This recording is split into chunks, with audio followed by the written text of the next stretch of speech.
Poetry, music, image, song, lyric, and reflection with the help of a great core of comrade, colleague artists from around the country. Our show tonight is focused on art and resistance.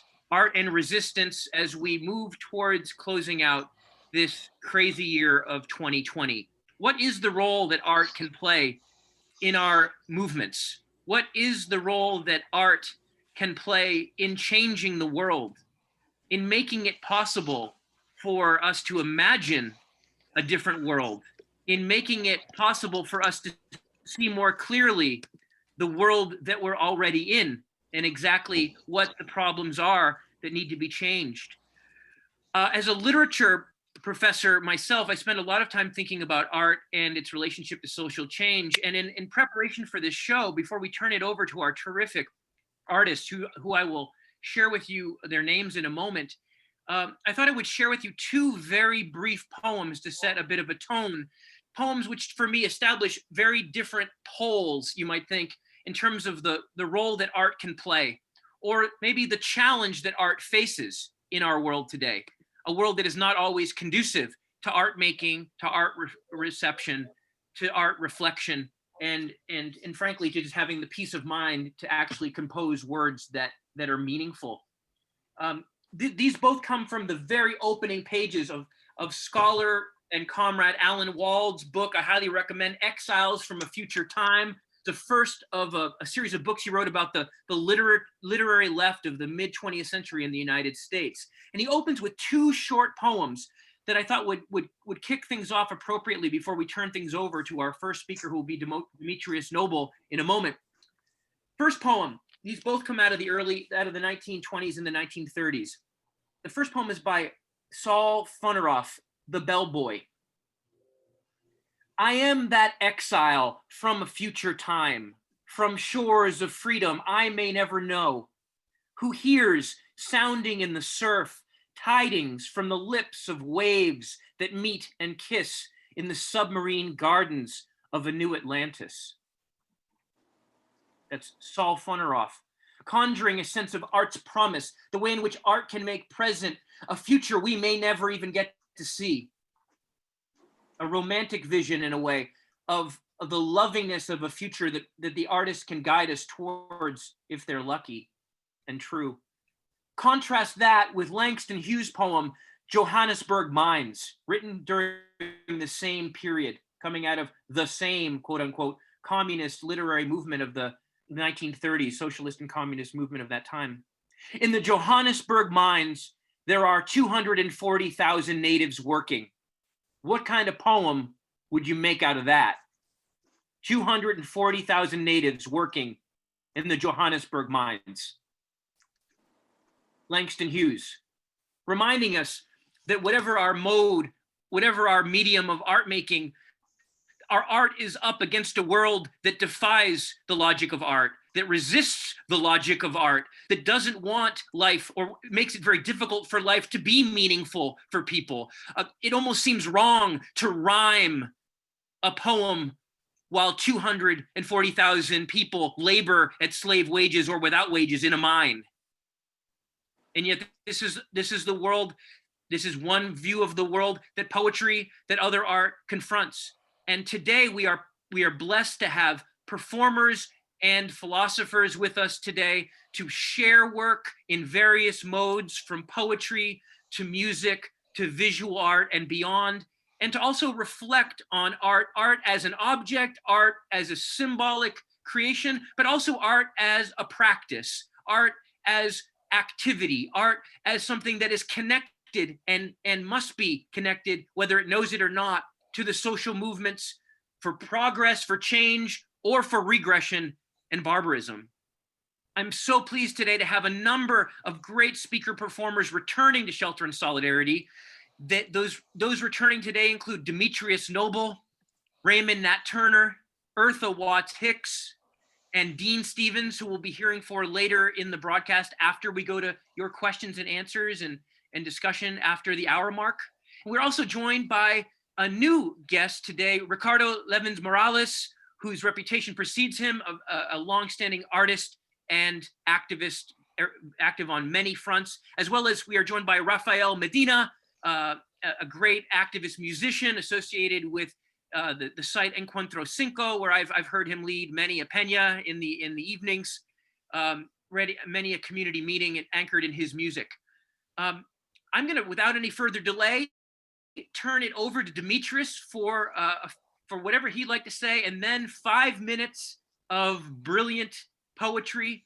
Get ready, folks, because Demetrius will knock your socks off. Demetrius, it's so good to see you, brother, and to have you with us tonight on Shelter in Solidarity. Thank you for having me. I'm just going to get into it. Thank you. Happy to be here.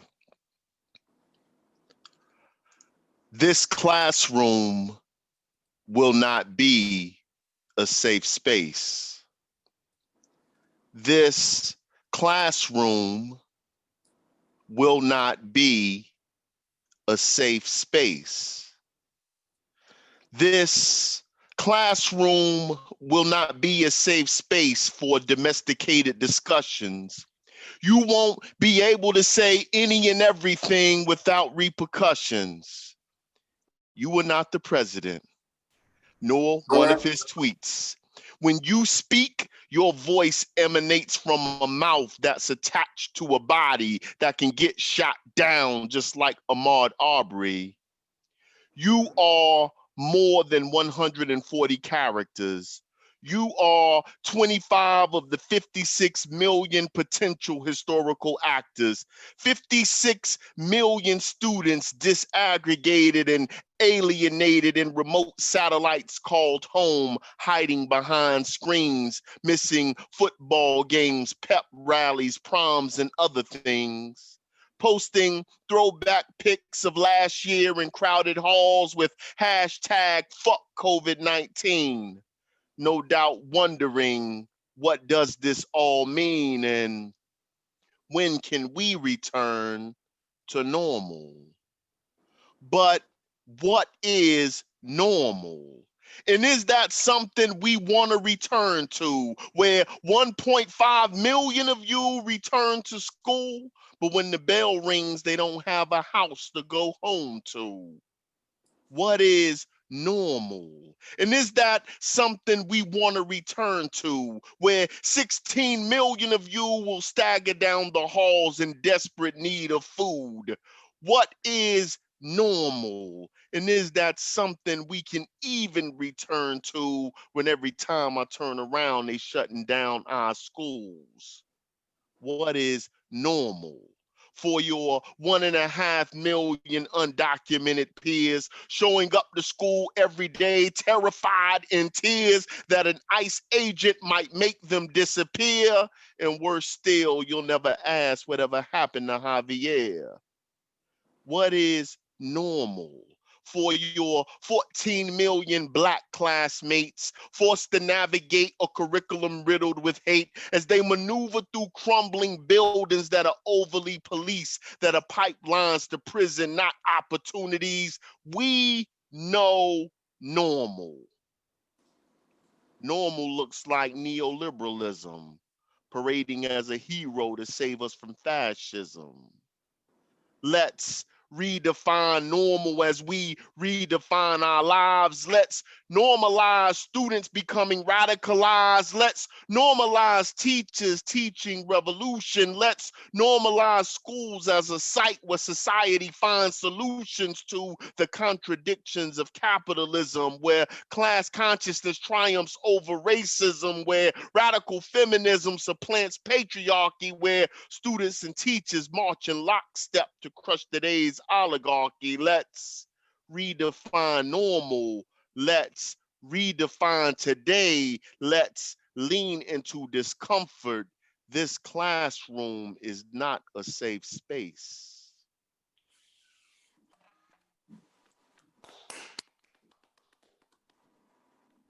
Thank you, brother.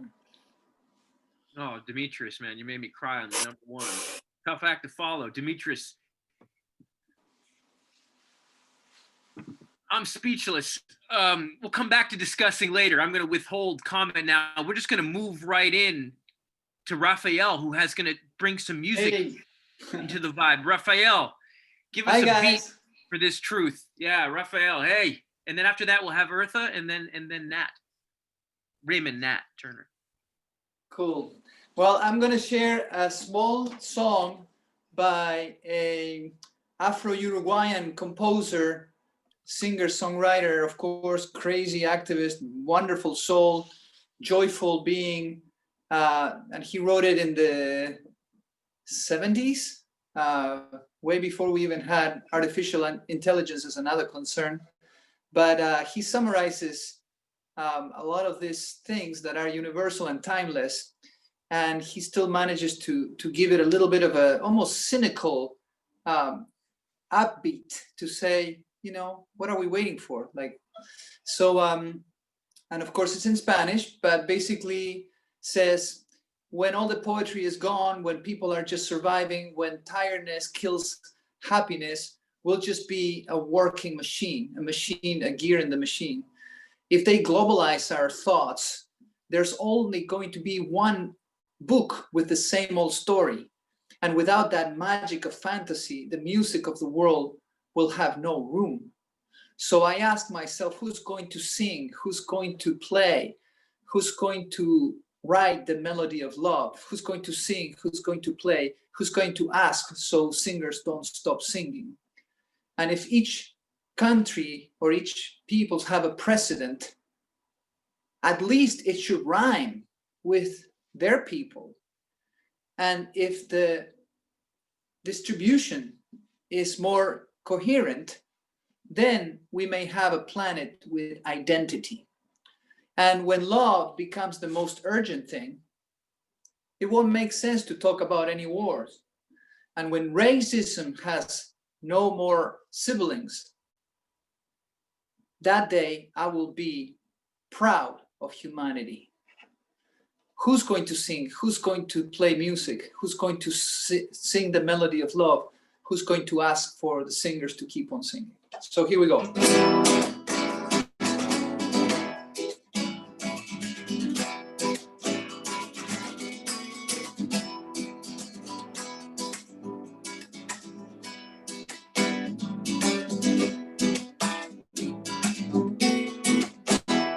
Cuando se pierda toda la alegría, cuando la gente solo sobreviva, cuando el cansancio mate la alegría, seremos una máquina de trabajar. Una máquina de trabajar y nada más. Si globalizan nuestro pensamiento, solo habrá un libro con el mismo cuento. Sin esa magia de la fantasía, la música del mundo no tendrá lugar. Pregunto yo, ¿quién va a cantar? ¿Quién va a soñar? ¿Quién va a tocar la melodía del amor? ¿Quién va a cantar? ¿Quién va a soñar? ¿Quién va a pedir para que no calle el canto?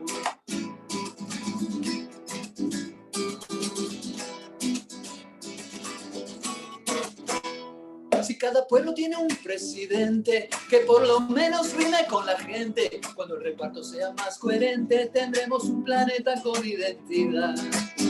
Con identidad.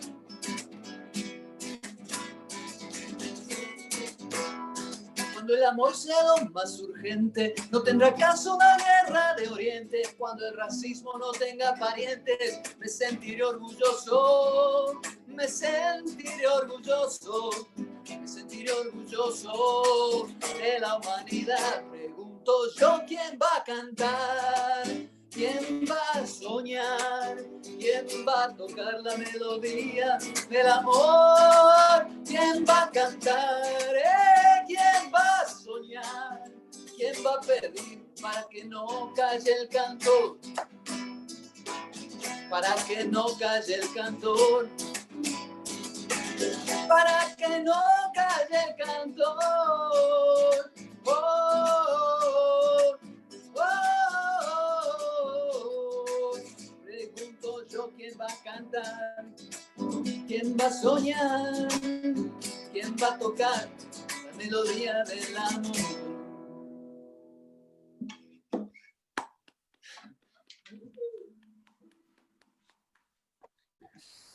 Beautiful, Rafael. I just wish we could all sing along. You know what I mean? I understand that Zoom complicates that. Very much. Yeah, we need sound jack for that, but it's another story. Yeah, the forced asynchronicity, right, of Zoom. We are together and yet not exactly on the beat, but you still make us feel together with that beat you laid down. And I really appreciate you also translating the lyrics so that even those of us who are ignorant or out of touch with our Spanish language training can still follow along. A very powerful message. It makes me remember the guy on the poster behind me, Charlie Chaplin in Modern Times, who shared your concern, shared the writer's concern about the rendering machine of humanity. That's right. That industrial capitalism wreaks. Thank you. Universal. That's right, brother. Okay, great. Next, we're going to go to Eartha Watts Hicks, returning to Shelter in Solidarity as well. Eartha, it's great to have you back. After Eartha, we'll have Raymond Nat Turner also returning to the show. Eartha, welcome back. Thank you, Joe. Thank you so much. My poem is called I Woke Up Black. I woke up black. I went to sleep black. I think black, but that does not mean I think dark thoughts. I smell black, so I know black is sweet. I speak black, so I know black is eloquent. My heart is black, so I know black is kind. My compassion is black, so I know black can be selfless. My drive is black, so I know black is the purest form of determination. They can't shut me down. They might try to stand in my way, but they cannot turn me back. My power is inextinguishable. I am black. I love black. I love me. You might ask, how did I get so black, so fine, so eloquent, so kind, so powerfully sweet? I woke up this way every day since the day I was born, and black is all right with me. Thank you. Ooh. Thank you, Eartha. Great to have you back on the show, and thank you for sharing that poem. Powerful. Thank you. Thank you. We will, and again, I want to mention to all the artists, we'll have a chance to roundtable in a few minutes after we hear from the rest of our folks. And I really encourage you to ask questions of one another and to lead that discussion in whatever way that you want. I will have thoughts for each of you, but we want this to be as round a roundtable as possible, and we welcome you to share those thoughts. And to those who are not a scheduled performer, we hope to hear from you too after we go to Q&A and discussion around the hour mark. So please do indicate that you'd like to speak and put a note in the chat box, and we will make sure to include your voices if we can. All right, without any further ado, Raymond Nat Turner, welcome back to Shelter in Solidarity. Thank you. Is the audio okay? Looks good to me. Sounds good to me. Okay, all right. This is. You just cut out though. You just went muted. You're muted now. Raymond, we need you to unmute. Sorry. Yeah. I don't know what happened there. Okay, you are now unmuted. So let's. Now we are unmuted again. All right. This is thanks, Mama Harriet.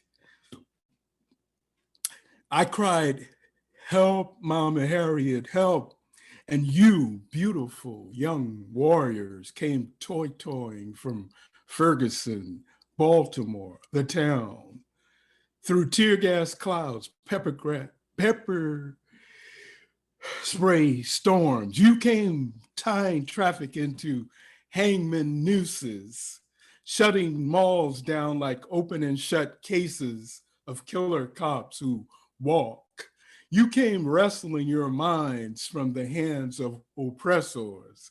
I cried, help, Mama Harriet, help, help, help, Mama Harriet, help. And you, beautiful young warriors, came incandescent, kicking, screaming from capitalism's womb, waters breaking, unleashing torrents of energy, sending surges of resistance, electrifying our streets, illuminating our steps like Las Vegas nights. You came galvanizing, mobilizing, out organizing wet blankets of false consciousness, suffocating confusion, despair, plastic cuffs, protest pens, free speech zones, police state checkpoints, poles with eagle eyes, walls with elephant ears, jagged resting places of boomers bamboozled by the state's complex simplicity. I cried, help, Mama Harriet, help, help, help, Mama Harriet, help. And you, beautiful young warriors, came waistbands concealing questions, came actions unraveling riddles wrapped in enigmas, shrouded in superstition. What's the state? What's this octopus, 10,000 tentacles circling the wagon? What's this creature of constitution, courts, prisons, jails, judges, legislators? What's this machine of mediators, arbitrators, governors, generals, admirals, wardens, agencies, bureaus, spies, snitches, provocateurs, patsies, and foot soldiers, sons of slave patrols, the police, all coming from the same playbook, the same page. I cried, help, Mama Harriet, help, help, help, Mama Harriet, help. And you, beautiful young warriors, came trusting fresh, unvarnished perceptions that the state protects. Private plane, too big to fail, Cayman Island crowds, serves 99% pig foots and fists, knuckle sandwiches, boot burgers, baton blows, taser, and loads of hot lead, compliments of the 1%. You know it ain't broke. Every epithet, insult, punch, kick, baton blow, bullet served superbly. You get that there's no fixing the robber's gun, leaving skeletons wasting in doorways on cardboard mattresses, hands curled into cups from begging. You see, there's no tinkering with terrorist bombs, blowing up food stamps, Social Security, Medicare, and your schools. You're clear. Clubs crushing resistance, suppressing free speech, shielding scabs, smashing strikes, and drum majoring for wars, slaughtering tens of millions of African, Asian, and Latin American class brothers and sisters can't be adjusted. I cried, help, Mama Harriet, help, help, help, Mama Harriet, help. And you, beautiful young warriors, you fit the profile, toy-toying from Ferguson, Baltimore, the town, vying for mastery of mass struggles, myriad forms, sit-ins, boycotts, marches, mass meetings, mass rallies, teach-ins, freedom schools, freedom songs, study groups, sabotage, armed self-defense, door to door, doing the difficult today. The impossible might take a little while.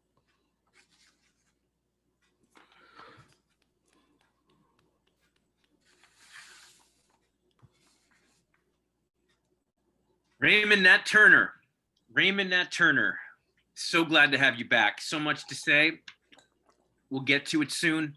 Powerful poem. A powerful poem. One of three we've heard, and we're gonna change modes a little bit now. We're gonna welcome one of the co-producers of Shelter and Solidarity, Linda Liu, my partner on the show and in life, is gonna step in here and introduce us and facilitate a bit of a discussion with Ricardo Levins Morales. And we're gonna, hopefully with the help of our other producers, Saran and others, Linda herself, gonna look at some images which Ricardo has made available, so we can include the very images. Also to Raymond and Demetrius and Eartha, please do send me and send us the text of what you wrote if you can. I know some of you are in contact with me on Facebook. I'd love to look at it even as we continue with the discussion so I can engage you more fully. Linda, take it away. And Ricardo, welcome to Shelter and Solidarity. Okay, welcome everyone. And today we are so fortunate to have with us Ricardo Levins Morales. And Ricardo, would you mind if I read a brief version of your bio, or would you rather introduce yourself? No, you go for it. I might learn something. Okay. Okay, so Ricardo Levins Morales is an artist and organizer based in Minneapolis. He uses his art as a form of political medicine to support individual and collective healing from the injuries and ongoing reality of oppression.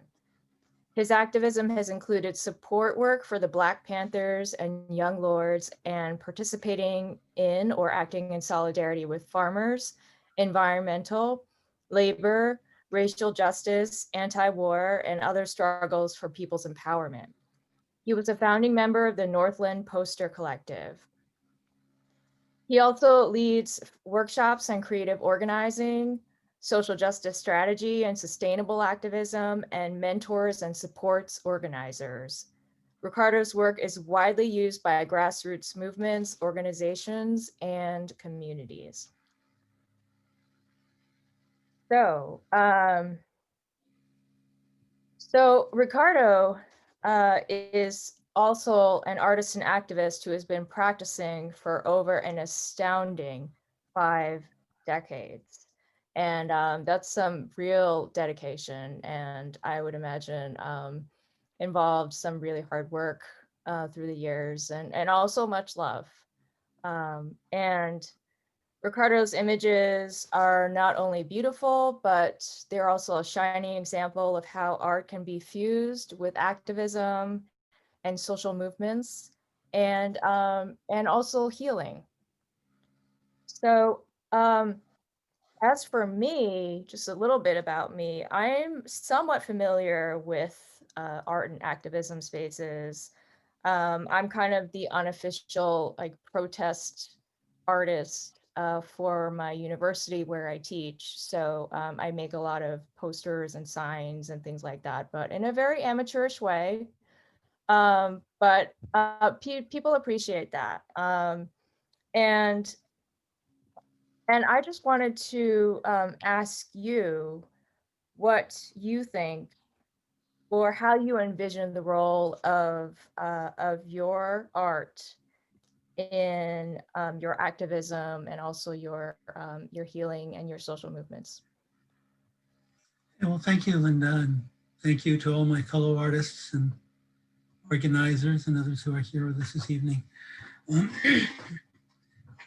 I think the most important thing in sort of drawing on some of the stuff that you summarized is that I do consider what I do to be medicinal art, and medicinal in a healing sense, not so much in a Western doctor sense. Kind of my sort of underlying mantra or slogan is that the soil knows how to heal itself, the body knows how to heal itself, the community knows how to heal itself. So that our job is to support all of these complex systems by protecting them from the poisons that harm them, right? We have the answers, right? We have the knowledge, even if it's hard for us to access. So that's really where I go with my art.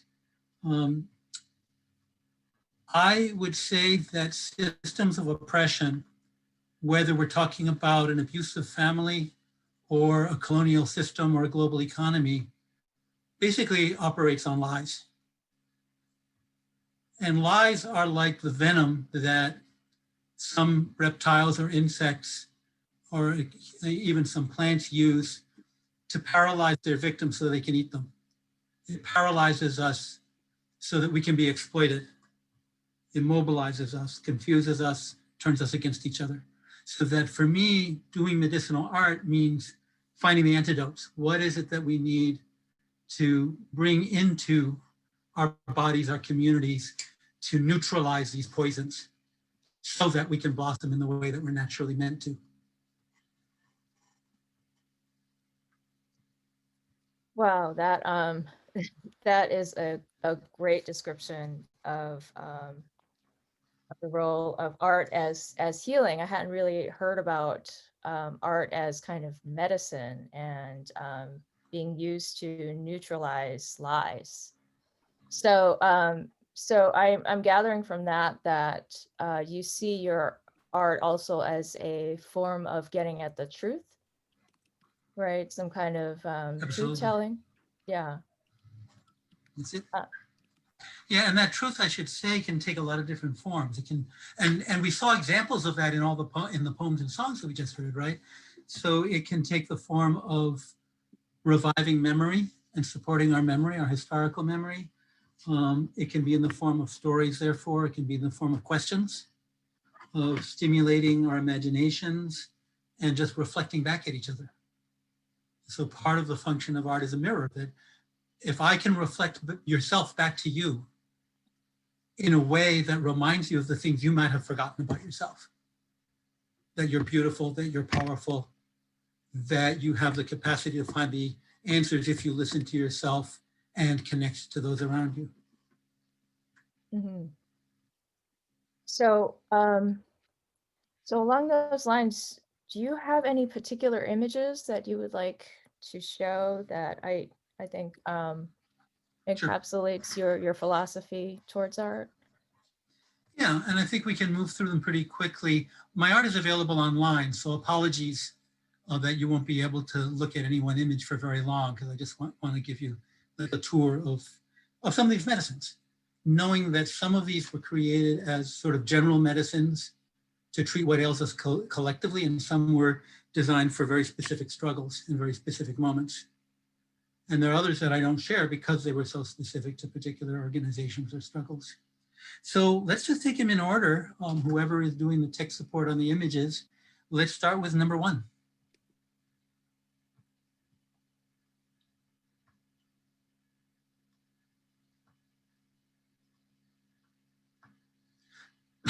So this is really a poster made out of a series of images I made early in the pandemic that describe what we need to do in order to survive a pandemic. Everything from staying aware, resting, organizing for a better future, accepting our feelings. And though I hadn't thought it through, this was used very widely in kindergartens, in schools. We translated into Spanish and also made a coloring book out of it, which has been used as a teaching tool and as a reassuring way to teach children what they need to know in these times, and adults. Number 2.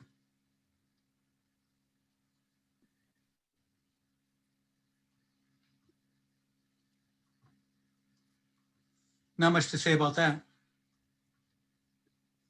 Number 3.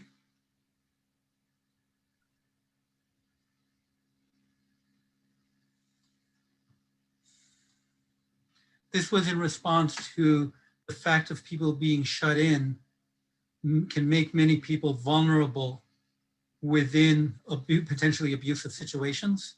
And it can amplify the abuse by the fact that mobility, communication, so that it is a medicinal message of support and also has some specific strategies and some numbers to call. That's at least in the version that gets posted on lampposts. Number 4. Other way.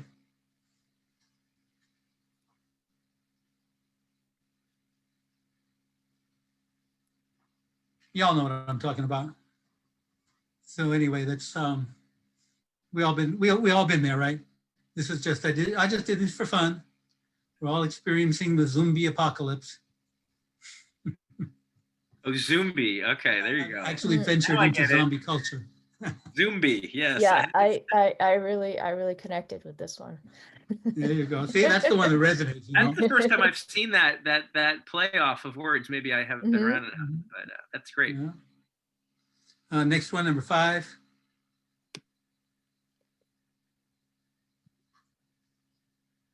Trayvon, it has a quote. And again, I didn't set out knowing I was going to do a poster on Trayvon Martin, but when I looked around what was out there, most of what I could see was really kind of hopeless, re-traumatizing about, here we are since the days of Emmett Till, same old shit happening, right? So I wanted to find a quote. I used Ella Baker that was more empowering and that looked toward a better future. The next one.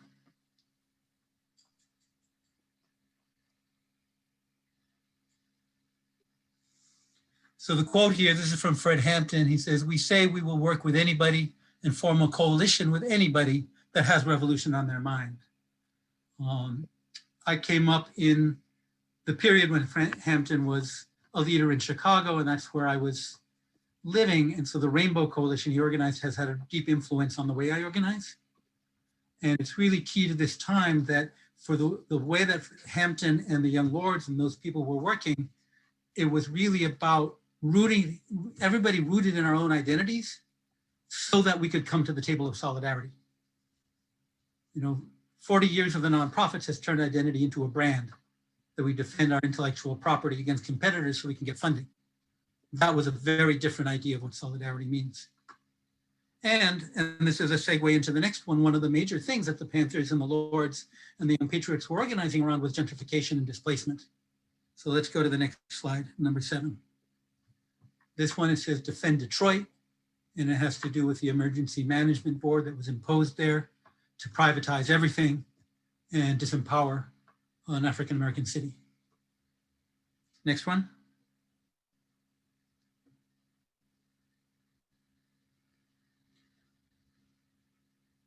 All the way to number 8, yes. No se vende, it's not for sale. Our land is not for sale, our homes are not for sale. I did that in the wake of Hurricane Maria in Puerto Rico, which is where I'm from.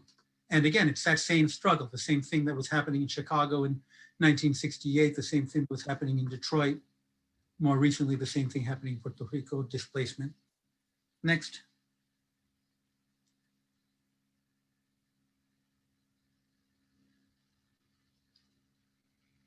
Number 9. This was made during one of the street occupations here in Minneapolis. Minneapolis, protecting wealth and whiteness since 1867. And in fact, when we realized that that meant that 2017 would be the 150th anniversary of the Minneapolis Police Department, some of us initiated a project called MPD 150 to do a performance review of the Minneapolis police and start putting the idea of police abolition on the menu so that people wouldn't always be reaching for those same tepid reforms. Linda, should I be cutting it off here? Have I used up my time? I think you can keep going. Yeah. Okay. Number 10.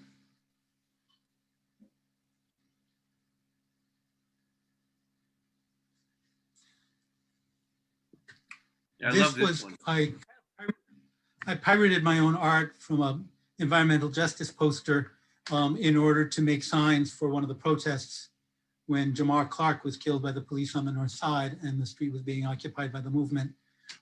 Sometimes I would just print up a bunch of images on cardstock and hand them out. We'd hand them out at the protest for people to carry. Number 11.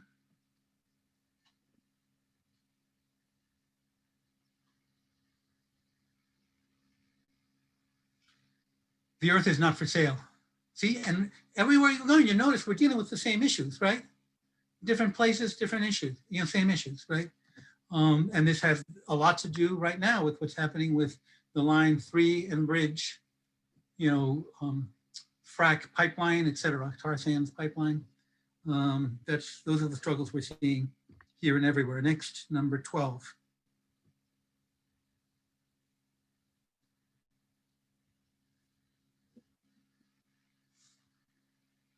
So this is a different kind of medicine. It says, put down the piece, pick up the piece, put together the pieces, right? So this is dealing not just with the shallow lies, but with the deep lies. The shallow lies have to do with what's happening in our streets, what's happening with our young people. The deep lies have to do with who these people are. These are our precious children, not predators, problems. They are the source of the solution. They are not the disease, right? And that's the deep lie that has to be addressed even as we're dealing with immediate crises. Number 13. Well, we're almost to the end here, so we're doing good. Next one, number 13. Okay, I'll just explain this. Health workers love this one. It's the parasite classification chart, and it goes into the definition of a parasite, as you can imagine what that is, basically intervening to suck away our nutrients and not give us anything in return. The 4 classifications are protozoa, metazoa, arthropods, and insurance companies. And then I have some examples of each, there are ticks, there are fleas, there are amoebas, there's Cigna, Humana, United Health Group, and so forth. Just a little truth telling there. Next one, 14.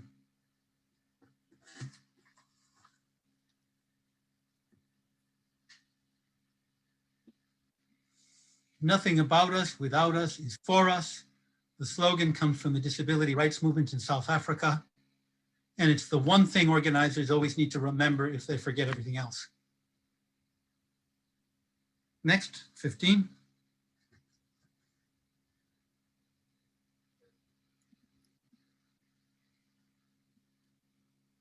Good Night Moon. I'm not going to read you the text, but it's really written to all of the family, the children with incarcerated parents, the incarcerated parents who have children, and it's dedicated to them. And to the budget cuts that happen for both children and incarcerated people, so that billionaires can win elections. And okay, it's too small for me to read. Onward. We have 3 more, number 16. This one's just medicine. It's called mentorship. It's the passing of nutrients. I've particularly been, I live at the northern end of the Mississippi, but I really have been impressed and moved by the way mentorship is practiced in the South, among Southern organizers in Louisiana and Georgia, Carolinas, and so forth, where it's a tradition that is so ingrained that it's hard to ask people about mentorship because they don't think about it. It's like a fish in water, but it's a beautiful and powerful thing. Next.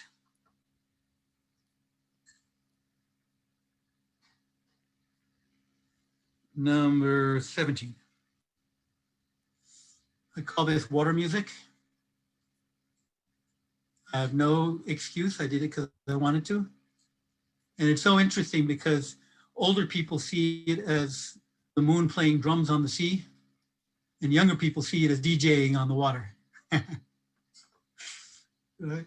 It appeals to the generations. Who knows what the generation afterwards is going to see? The oracle, maybe. And then the final slide, number 18.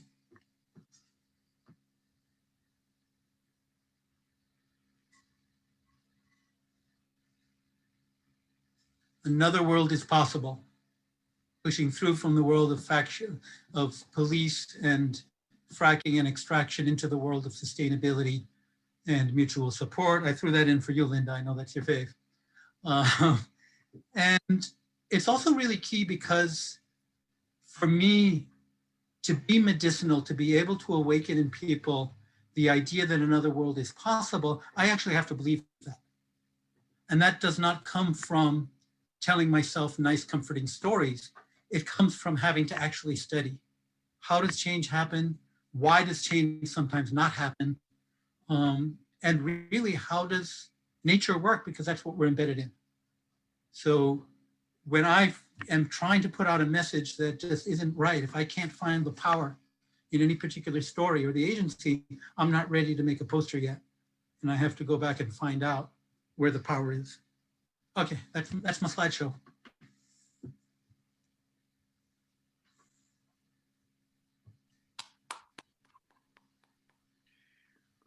Wow, Really that great was stuff. such Yeah. that was such an amazing selection of images, and I definitely have ones that I really connect with, and I think for instance the first one, our cousins know with the animals. I just felt like that was so very relatable, right? Like children can relate to that, right? Animals know what to do, right, to protect one another. And sometimes humans have to be reminded of that. But I thought that was really beautifully done and really poignant. And if I could just piggyback on that and say that what I eventually figured out that I do as an organizer when I'm successful is to find ways to remind people of what they already know. Mm-hmm. And sometimes that knowledge is on very deep levels. It doesn't always mean it's something you knew consciously and forgot, but it is always something that resonates, which means we already got strings tuned to that setting, right? Right. Yeah. Yeah, I mean, just jumping in briefly, I mean, it really, you emphasize the simplicity, right?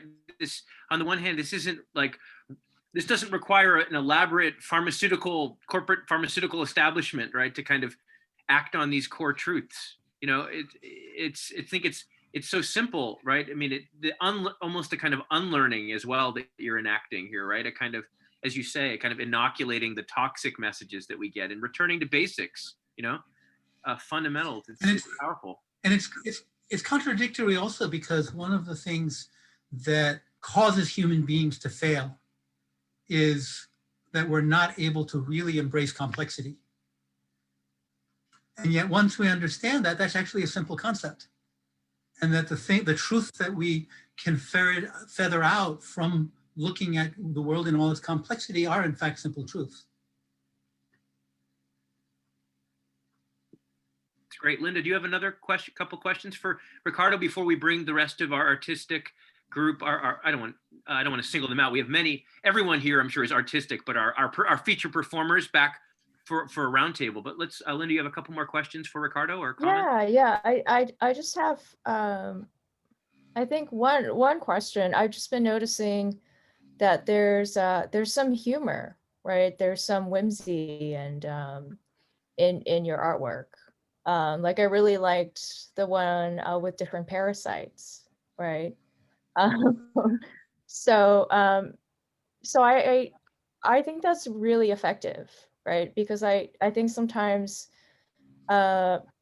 organizing can be really hard work and it's really serious, and I think arts of all kind, right, can bring in other kinds of emotions, and I really appreciate how you can bring in humor as well, which yeah. And I just like to say that humor is really, really key to the project of changing the world, right? It's not just makes us feel better like having a cocktail after work. Because if you think about what is a joke, right?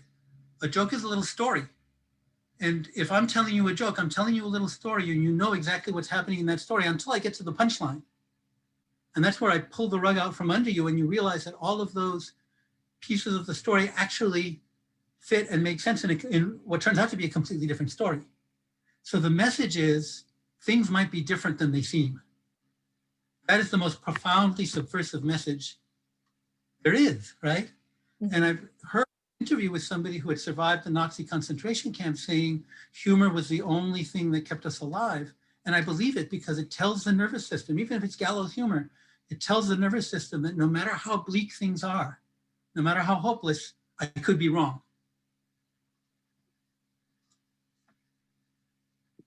Yeah, really well put. Linda, shall we bring in the rest of the team? Yes, Here at this yes, we point? should. Okay, Okay. so artists, Demetrius, Raymond, Eartha, Rafael, all of you, and I would love to welcome you to comment on each other's work. But I maybe to buy you a moment of time while you think of what you'd like to relate. I'd just like to kind of pitch to you all the broad question that Linda asked Ricardo to begin their tete-a-tete there, and that would be, how do you think about, or I mean, after hearing Ricardo, I also want to say, how do you feel?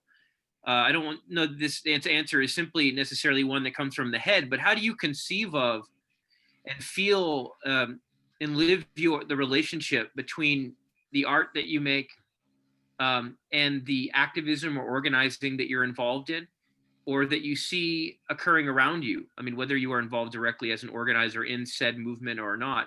How do you, I mean, I'm sure there may be different modes, but I'd love to, get a sense of one or two of the ways you think and feel about the relationship between the art you're involved in, and then we can get into actually commenting more concretely on each other's work, the small sample of which we've had the privilege of hearing in the last few minutes.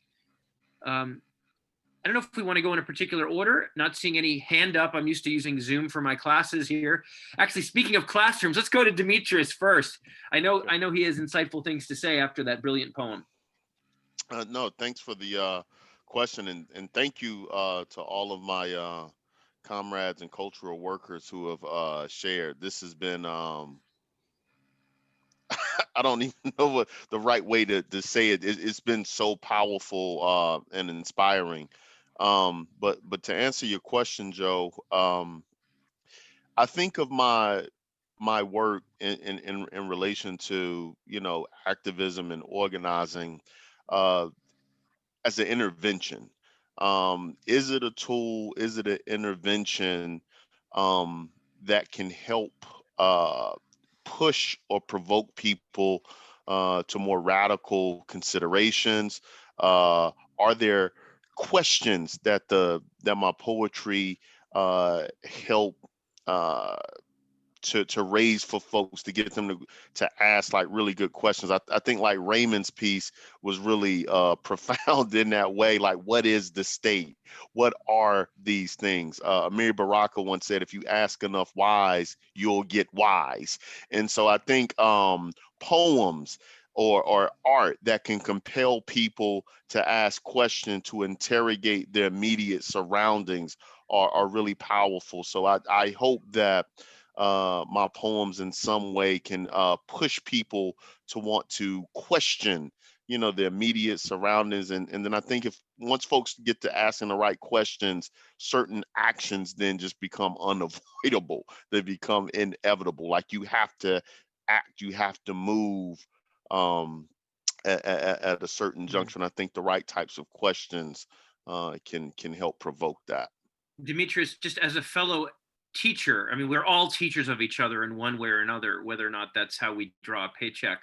But as a fellow, educator in a formal sense, I found the way that your poem, kind of compelled the reader, the student, to its address, but also perhaps the teacher, to reconceive the space they're already in was very, very profound. I mean, I think, our culture and educational environments, in particular, I mean, for, the meritocracy of America, let alone, No Child Left Behind, test stakes America, this idea of individualism, that you're a student and that means you're you and you get the grade. And the way you so effortlessly kind of emphasized, use number, right? You use the millions, right? You use demographic kind of statistical breakdowns to get people to start thinking about these like abstract, potentially kind of abstract issues and crises as they are, in fact, happening to your peers.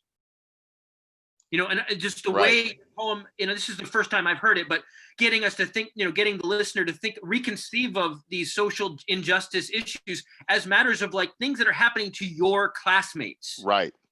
you know, which just, again, it's just a redescription. It's not adding anything to the situation. It's a redescription, right, of the situation that brings the kind of big picture into the classroom in a way that then changes the classroom. Right.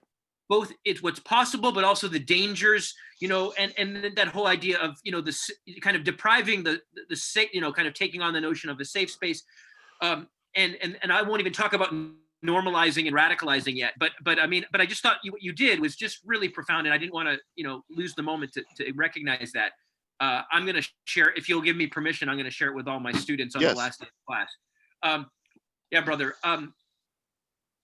Raymond and Eartha, our other two poets so far, I would welcome you into the broad question, and I won't make a responsive comment. We'll go right to Rafael and back to Ricardo and Linda before I say anything more, just to let you all have the stage here, have the round table. Eartha or Nat or Raymond, how do you think about this broad question of art and activism?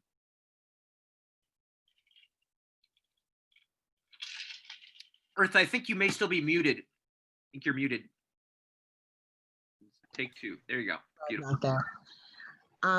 Well, I know for me personally, it's a matter of taking a broader look at all that's going on, processing it, and then transferring that frustration through the medium of art to find solutions in some way, or at the very least, tell the whole truth.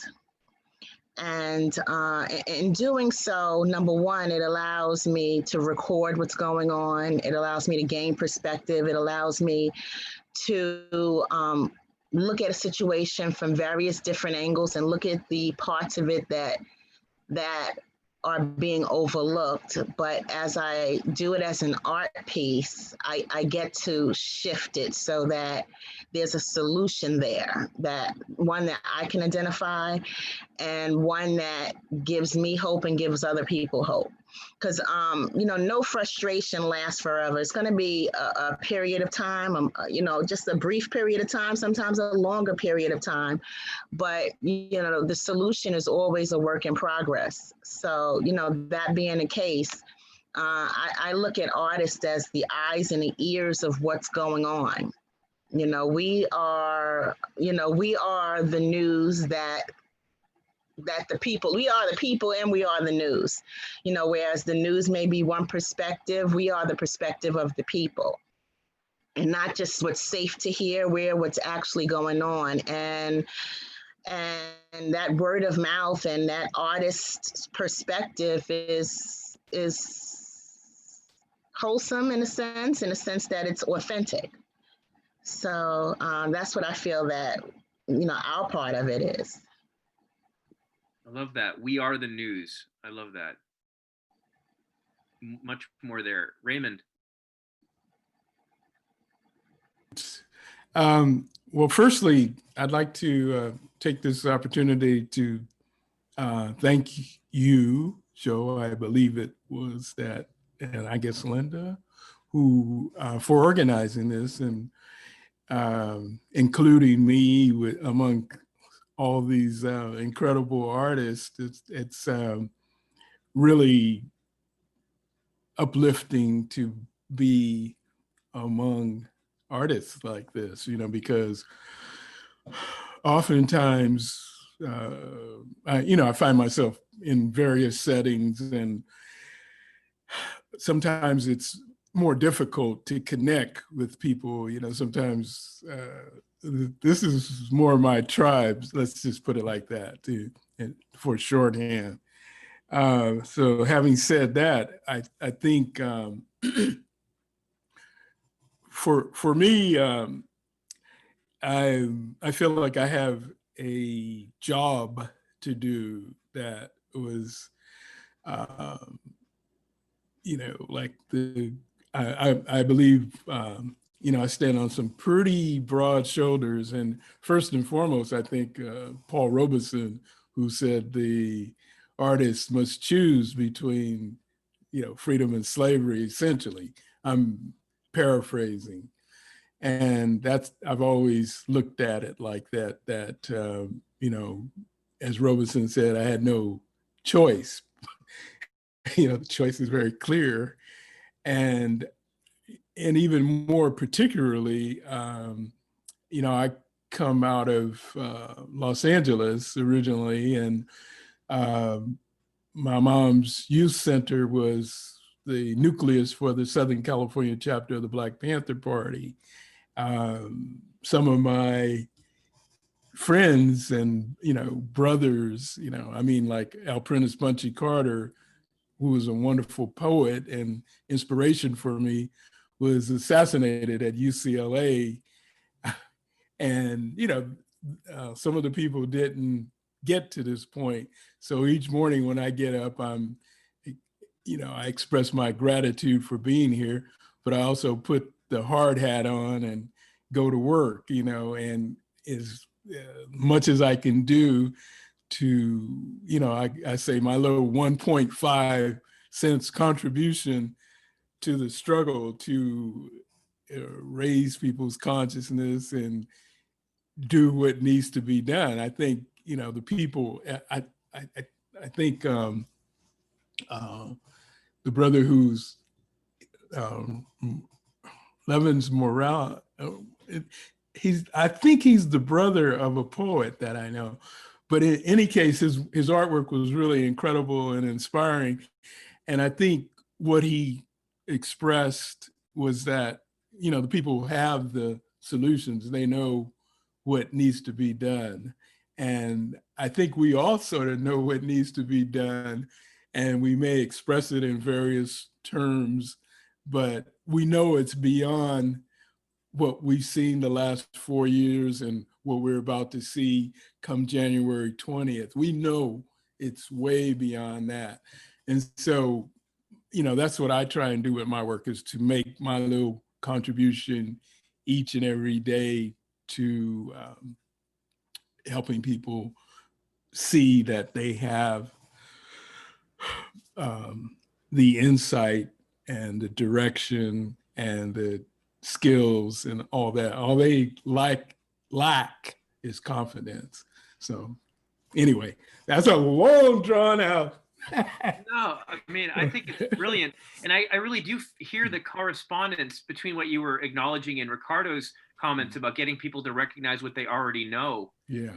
And in the poem you presented, which had that subtext. First off, both you and Demetrius's poem were both second person, right? You, and getting people, the whole question of like the way the poem tries to conjure a different listener in the audience, right? Right? This thing, maybe it's not what, you're acting on at this moment, but the system's not just broken, right? There's no fixing the robber's gun, right? Right. People themselves are a complex mix of, right, contradictory consciousness, right? There are truths we know, but we might know that we know them, but we don't admit out loud that we know them, and therefore we don't believe. So, I really felt the way that you were like encouraging these young, beautiful warriors, right? But to kind of acknowledge, right, you're kind of teasing out, right, and encouraging what's already there. Right. Exactly. I felt like it was really powerful. And again, I just hear this really great resonance between so many of your work. Yeah, and let me just say one thing, briefly. Ricardo Levins Morales, I think his sister's a poet. In any case, I know her. In any case, what I really do admire about the people on this call, or whatever it is, the Zoom or whatever, is just the idea that we as artists, we have a role, but I don't really like the term giving voice to the voiceless, because people have their voices and they can express it as in Minnesota, they can express it as in Baltimore, or they can go to the polls, or they can do any number of things. I think our job is just to amplify, not give them. They already have voice. So anyway, that's Also, to piggyback off of what Raymond's saying, if no one hears us cry, no one knows that we're in pain. And we honestly have a lot to be in pain about.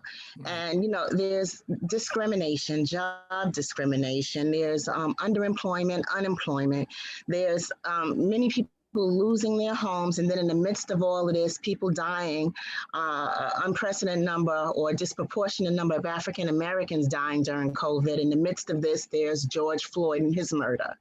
So if, as artists, we have a responsibility to pay attention to all of it and put that pain that we're experiencing, we have a responsibility to put that into words and reflected back to society, because when you honestly think about it, as heinous as it was what happened to George Floyd, if there wasn't the outrage behind it, there would be no solution.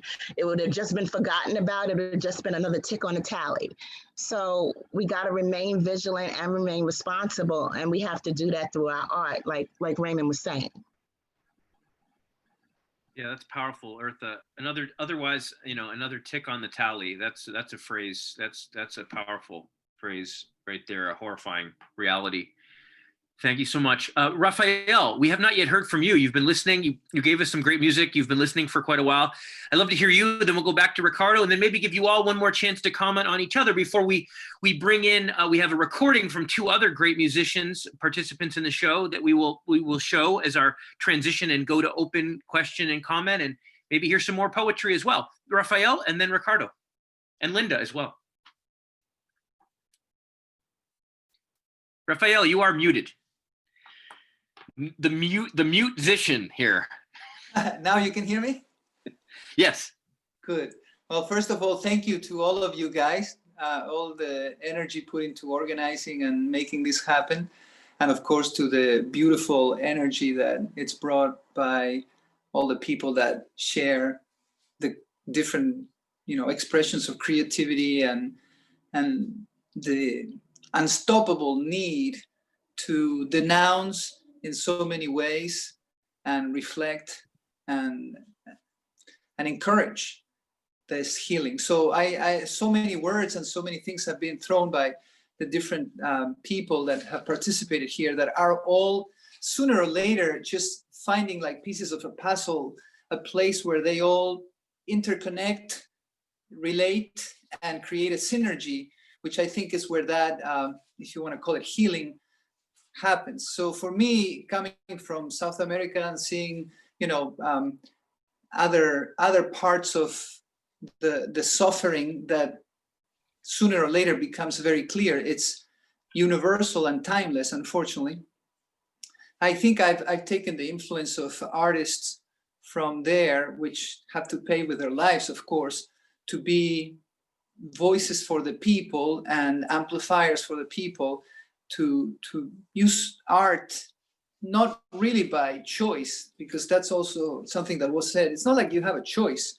I think when you have to do something, you don't have a choice. So people that need to say something about injustice using art, they don't do it because they're wondering about it. They do it because they can't stop it. They have to do it.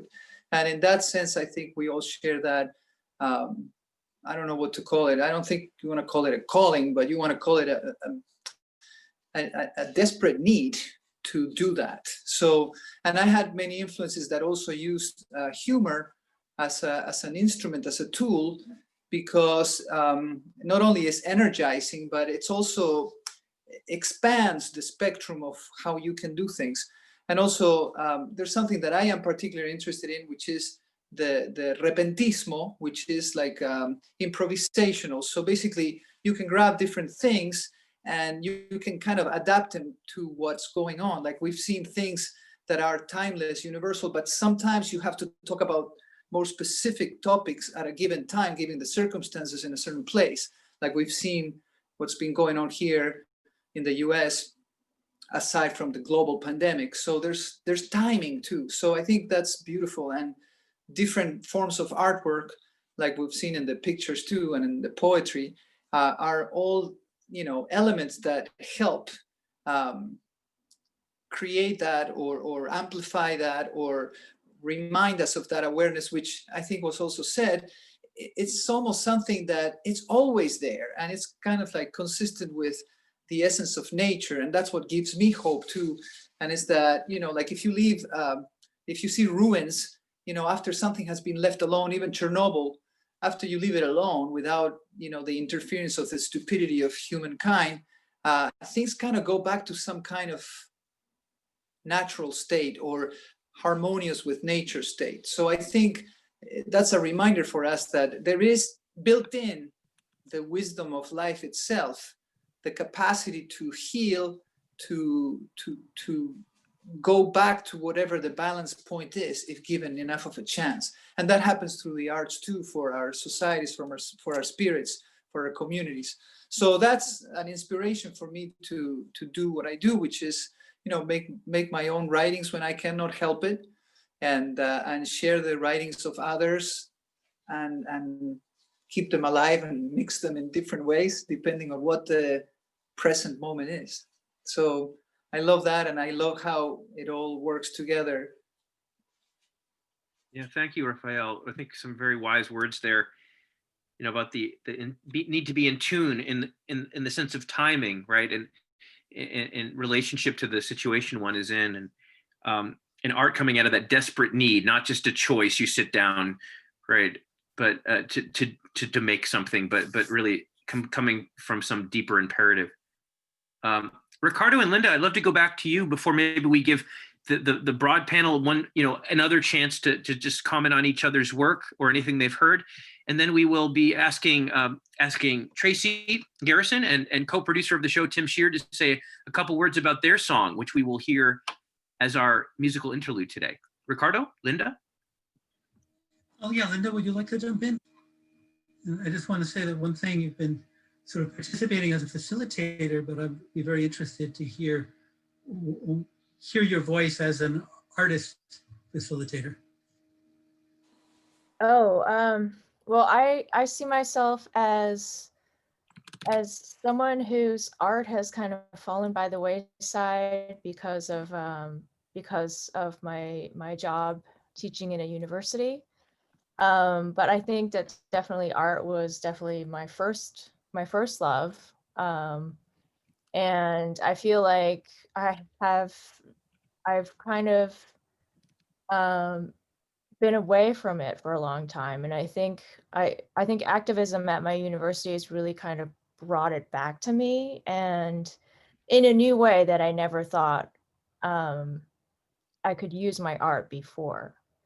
And so I think it's really interesting how art is being used for rallies and protests. And before, that's not how I thought of art at all. My mom is a Chinese watercolor painter, and so she comes from a whole different tradition. And so yeah, I'm just really glad to be able to put my small talents to some kind of, you know, good use.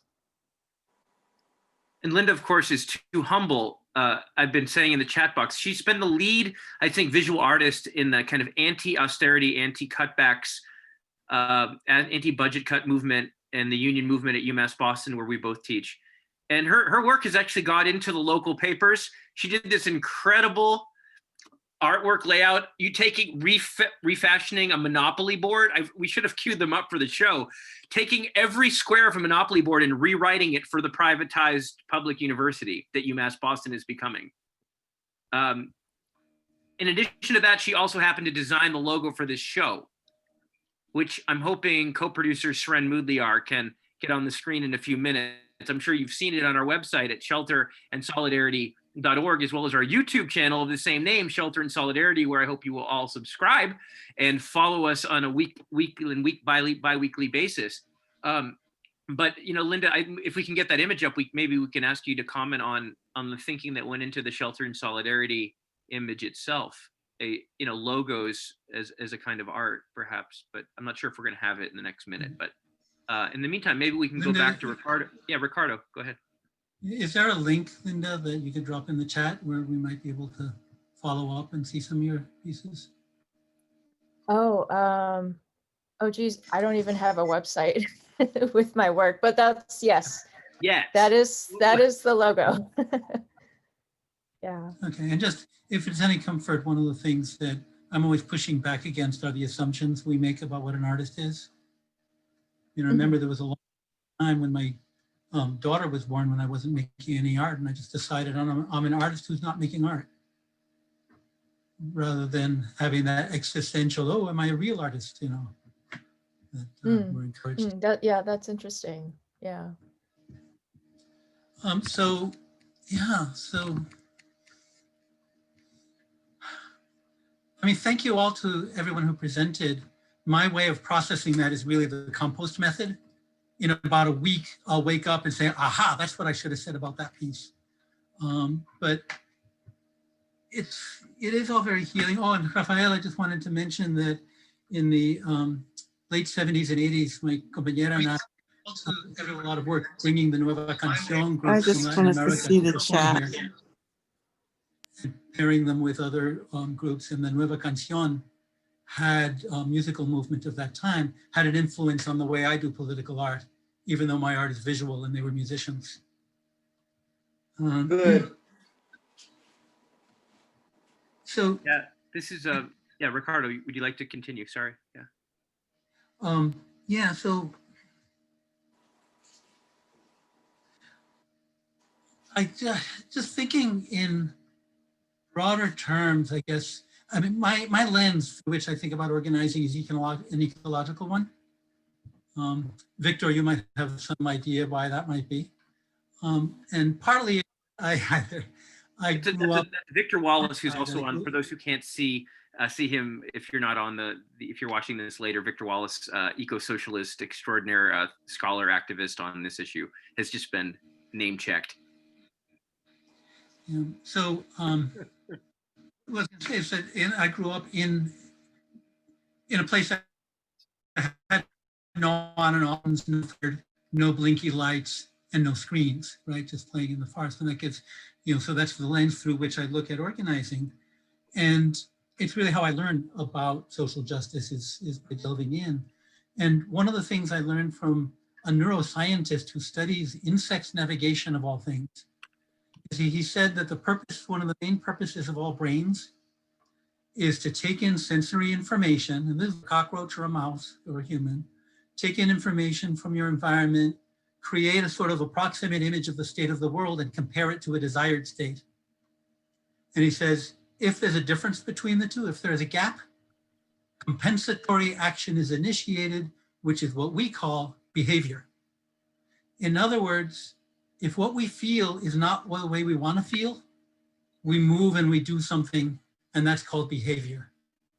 So whether I'm cold and I need a blanket, whether I need to overthrow patriarchy, it's all really instinctive, right? So that our movement as living creatures is activism. And so I can't really think of, well, how does art connect to activism? Activism is what we are. Activism is the act of moving.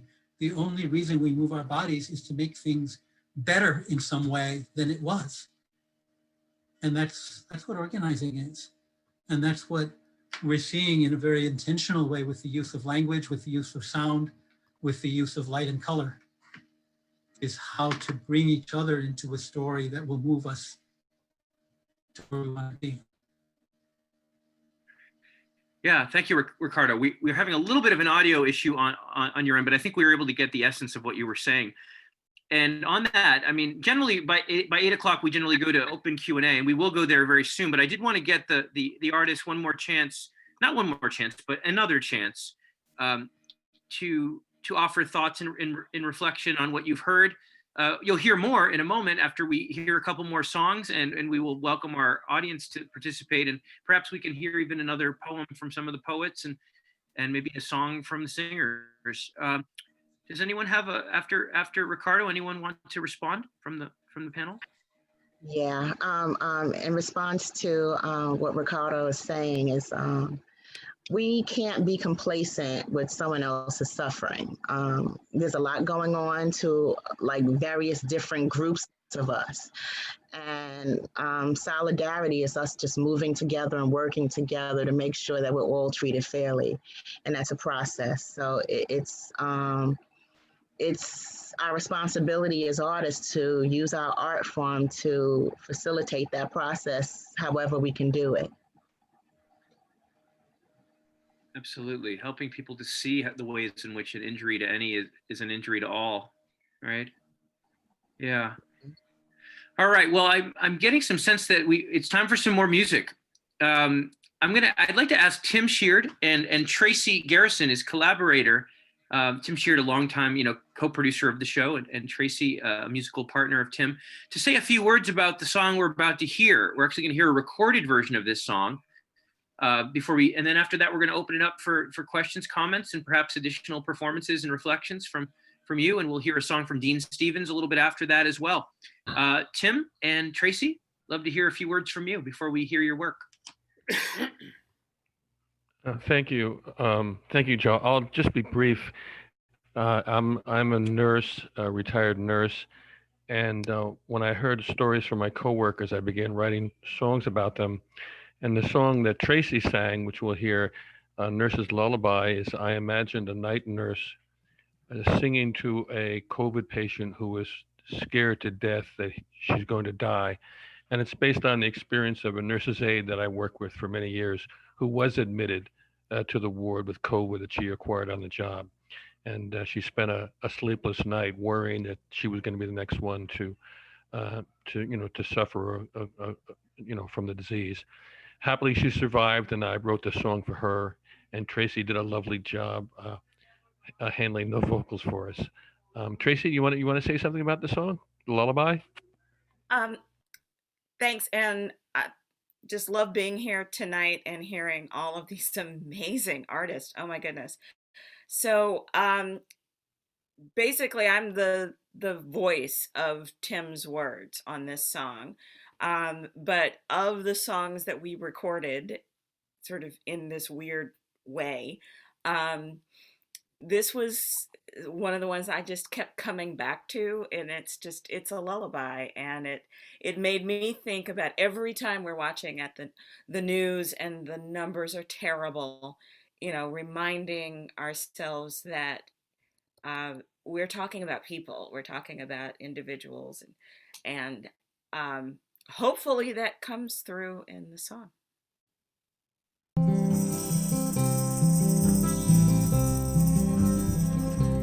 Close your eyes, time to sleep now. You have someone to call to.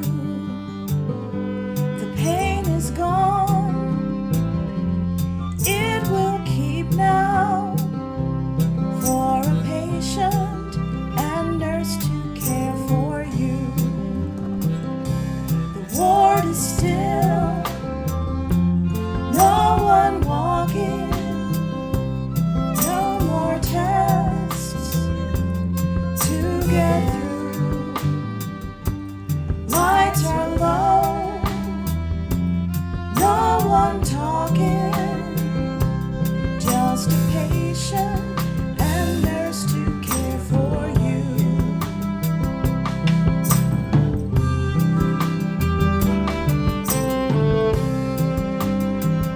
May no one die till tomorrow.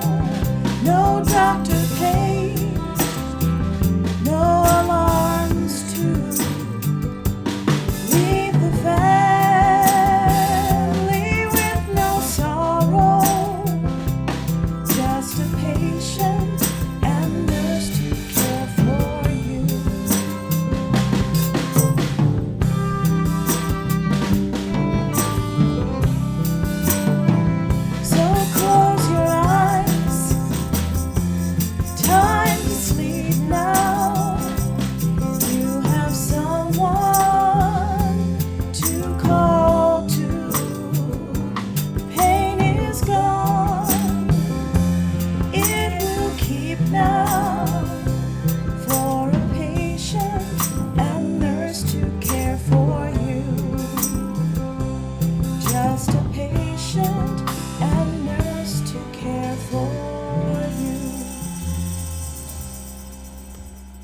very much to Tim and Tracy and the Pandemics, as I understand it. Is that the Pandemics for Fallen Heroes? Yeah, and we do encourage you to check out the rest of that album, which I'm sure folks can find online or on Facebook, or go to Tim Sheard's. I know Tim Sheard's Facebook page has included content there. Thank you so much for that music, beautiful stuff. And I think, Tracy, you made a really interesting point before the break in terms of, trying to get people art as a way to get people to think about and to recognize the individual, the humanity on the other side of all of those statistics. In some ways, it's almost like the flip side of the point I was drawing out with Demetrius earlier, right? The way in which we can see different dimensions of our individuality when we recognize we're not alone, and how big all these bigger sociological trends. But you bring out that other side, which is the need to rehumanize these statistics that are often thrown at us in ways that we, even as we obsess about these numbers, or are made to obsess, we can still be so out of touch with what those numbers really mean. So thank you both for, reminding us. We have another song coming at you, I think. We got Dean Stevens, one of the supporters of the show, working with one of our co-sponsors, Community Church of Boston. Dean, I believe this will be your third song on the show, and we're glad to have you back. Are you ready to go, Dean? Hi.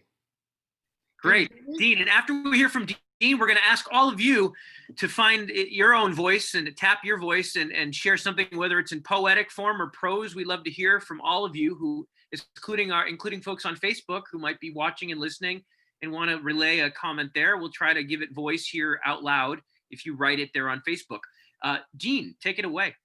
Well, folks, I'm sorry I wasn't on the call, and I look forward to hearing the recording. I was dealing with the sad passing of one of our members at Community Church of Boston.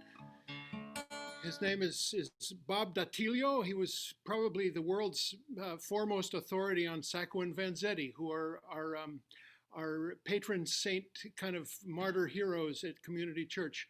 Anyway, two things I'd like to tell you about. December 13th, we give our annual Sacco Vanzetti Award to Daniel Ellsberg. December 20th, we have Chris Hedges speaking on a Sunday morning. So join us, and I will contribute this little song to this lovely Zoom gathering of artists and poets, and I look forward to hearing the recording of y'all, okay?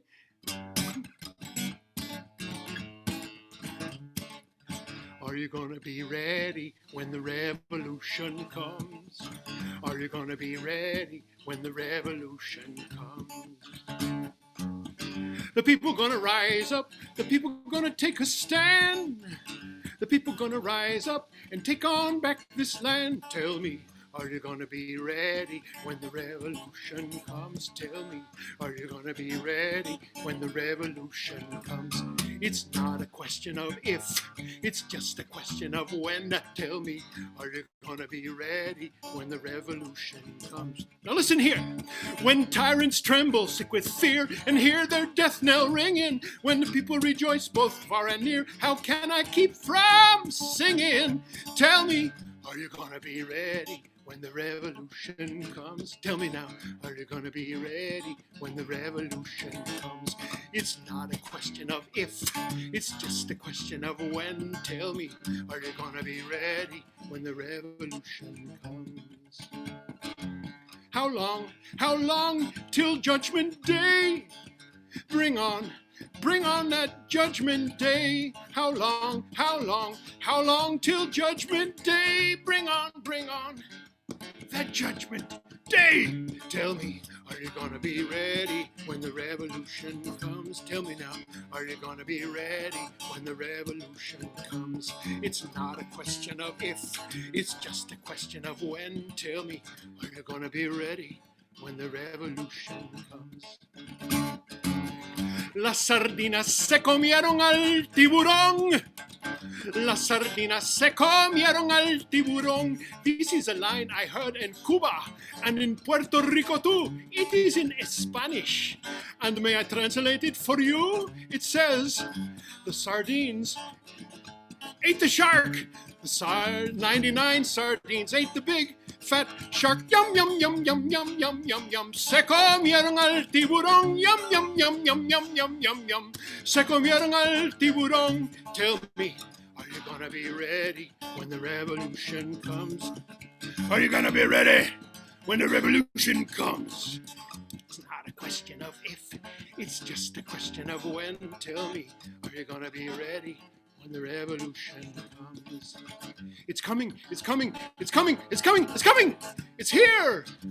Just kidding, but I know that it's very near, so we must believe, we must work hard, we must have faith, we must be strong. Soon it will come, and we will find out why the good change takes so long. Tell me, are you gonna be ready when the revolution comes? Tell me, are you gonna be ready when the revolution comes? It's not a question of if, it's just a question of when. Tell me, are you gonna be ready when the revolution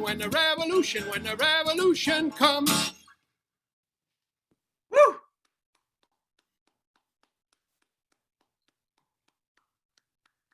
Dean Stevens, when the revolution come, are you gonna be ready when the revolution come? It's not a matter of if, it's just a matter of when. That was amazing. This is one of my favorite Shelter and Solidarity moments yet, this show. And we're gonna open it up for questions and comments from you all. I have not been keeping the closest eye on the chat box, so feel free to assert yourself with a hand raise or just blurt on in. I do have a question ready to bide your thoughtful mind's time.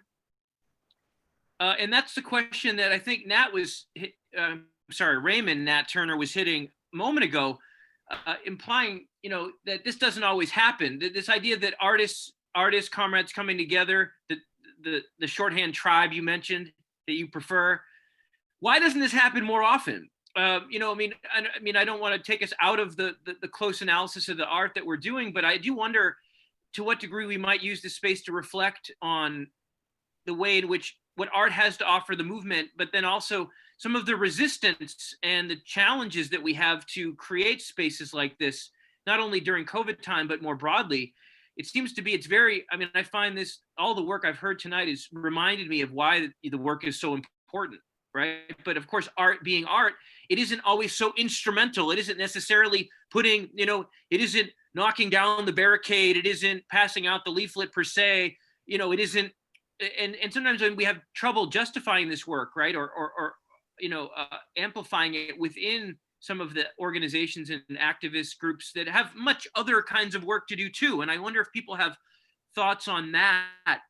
Raymond, I'll throw it towards you since you indicated, but also invite other peoples to step into it. What is the status of art within our movements, and what can we do to center it more? What would it mean to put art more at the center? And even as I say that, I'm cognizant that I'm setting up false oppositions. You could say activism, as Ricardo was pointed to earlier, is a kind of art making. It's all human practice. It's all deliberate human practice. And, sometimes a leaflet can be as poetic as a poem and so forth. But I wonder, what you meant earlier, Raymond, when you said that these kind of spaces don't occur that often, and wondered if you might offer some reflections on art and the movement.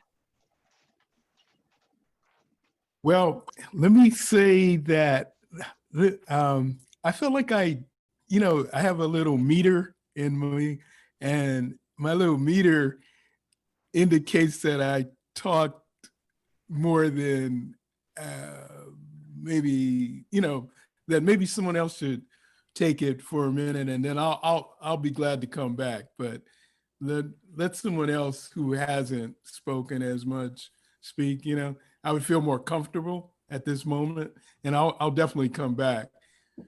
And then also, I'll have a little bit more time to reflect on it too. It's both and, people on the spot. That's just one option I was thinking. It's just another way of thinking about what is art's relationship to political practice, to think about the obstacles, the challenges, right? And it maybe to make it a little more personal for our artists. What are the challenges you face? Right? And we've talked some about what you conceive of as your nature, your motivation or the concepts that you have in your head and how you relate to art making and in relationship to your values and the movements you're connected to. Everything about Bombas socks is made to give. But what are some of what are some of the obstacles and the struggles to overcome those obstacles that inform or that challenge your art making? How about we let some of the, not let, but how about if some of the females, the women, our comrades, speak first, and then I'll be glad to come back, because I have a lot to say, but you know, well, I'd like to, you know, because once I get going, you know, so let's have someone else. I do want to hear from you, Raymond, but we're gonna hear you. So you know, Eartha looks ready. Oh, I can jump in. For the most part, artists, we speak to the struggle within our own art, but it becomes pretty irrelevant until that struggle is uncomfortable. You know, once everybody starts to feel the discomfort of what the conditions are, that's when the art becomes important, because that's when people look back at the art and see those were the pains that we were crying about all along. The same problems are resurfacing, have been resurfacing, whether our attention is on them or not, they're still going on. And, you know, our attention spans are short, especially with so many different channels and so much on the internet and so many different social media outlets. It's like, you know, our attention span is just so short that to look at the art and reflect on the art and even take time for the art, it becomes irrelevant until the struggle is too painful. Yeah, the war on our attention spans is a barrier to art making and art processing. Yeah, it does require slowing down in a way, making space. That's a powerful point. Raymond, you ready yet? We come back to you. Does Tracy want to say something there? Yeah, Tracy, sure. I'm just enjoying the listening. Hey, that's cool.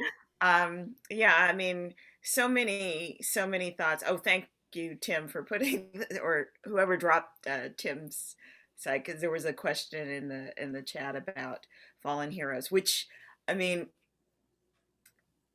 like I said, I've got a lot of thoughts in my head, and Tim probably should speak to this for the art that he's created in this music, that this really came out of my understanding of just how do you process what is going on around you. And Tim is very good friends with and a neighbor of the leader of a band I'm in called Left Foot In, and we haven't been able to perform, and it's killing me as a musician, not being able to play and sing with my friends and the songs that I love and for audiences. And so how do you find a way in this way? And when Tim asked for what I thought was going to be that, you know, just doing some demo tracks for a few songs that has turned into this album, it really, we would do these recording sessions and I would be walking home and just realizing that this was a way for me to try to process what was going on around us. I live in Brooklyn. Tim lives in Brooklyn. I'm about a 10-minute walk away from him. And so at least during the summer, walking home and saying, okay, yeah, there's a place to put the frustration, the anger, the anguish. As you know, our numbers in New York were horrible, and then they got better and they're surging again. And, you know, as I'm walking home and facing people who are not wearing masks, and I'm thinking, I just sang 3 songs about what happens if you don't do this. So I don't even know if that's making any sense, but those are the things that are sort of coming to mind for me. And some other musicians I perform with, we've been looking for that. How do you continue? And like Linda, what you were saying, you know, art, and what Ricardo said about, are you an artist if you're not creating? It's like, yeah, but you're on pause, or you're creating a different way. Tracy, that's so true. And let me just add that we need to create. We need, as artists, we need to reflect on what's happening to our neighbors, to our friends, to our community, to our world. We need to respond to it. We need to speak out about it. And so that's what I did in writing these songs as my friends were laboring in the hospital. And as a band, it's so difficult. We couldn't all be together as a band because it's COVID. It wasn't safe. So Tracy might come over and lay down on a track, and then I'd take my laptop and my microphone over to a bandmate, and he'd lay down a bass track. And then I'd take it to another artist, and he'd put down a violin track. And then when I had 13 songs, I'd take it to the percussionist. He'd take it to his studio. He'd lay down his track. So it's fascinating that this is very much like the struggles that we're all involved in, for social justice. Is how do you get your work done? How do you get what you have to do done? And in our case, we were a virtual band, and everyone worked together in a very funny way, and somehow it all came together and worked out well. And we're hoping in the spring, when we're all vaccinated, we'll finally get to play together as a band. And Tim Sheard, for those who don't know, is an artist in more ways than one. He's also an accomplished novelist with a number of books, over half a dozen. What is it, 9, 10 books now, Tim? That you, it's that 11 novels, 50 short stories. And you've picked up the guitar fairly recently. Is that right? Well, not exactly, Joe. I strummed a little folk guitar for 50 years, but I never really learned how to play it until I took lessons from a fellow in New Orleans during the COVID, during the because as restrictions. one of the ways that I remember you saying, COVID is actually giving you an opportunity to return to that, right? I mean, we think about COVID as creating barriers and to doing various kinds of things we'd like to be doing or need to be doing, but also the opportunities that open up, right? A kind of slowing down, a kind of returning to roots. So, and if you feel like your work is really impressed by the work you've done in this COVID period. So, okay, so I wanted to jump in on something. Again, I go back to where I started earlier. Thanking you again and Linda again, for crafting this and enabling these various artists to come together. And I have to give a big shout out to Demetrius because the first time I met him, he really inspired me because, I've felt very lonely over the years, in pursuit of art, even though, we have a group, Upsurge, New York City. That's, but those are instrumentalists and we have a different process. We come together after Ziggy and I write something, and writers operate primarily in solitary, whereas bands, just by its nature, it's collective work and particularly collective improvisation. And so it's a different kind of environment or milieu, and so it's really wonderful for me to be around artists that I feel comfortable with, just like when Ricardo was talking about his images, and he talked about Fred Hampton, and he talked about those who have brands, and these brands are heavily funded and they're elevated and at the exclusion of other people who might be saying quite a bit more, and it may be more impactful, but that's by design. And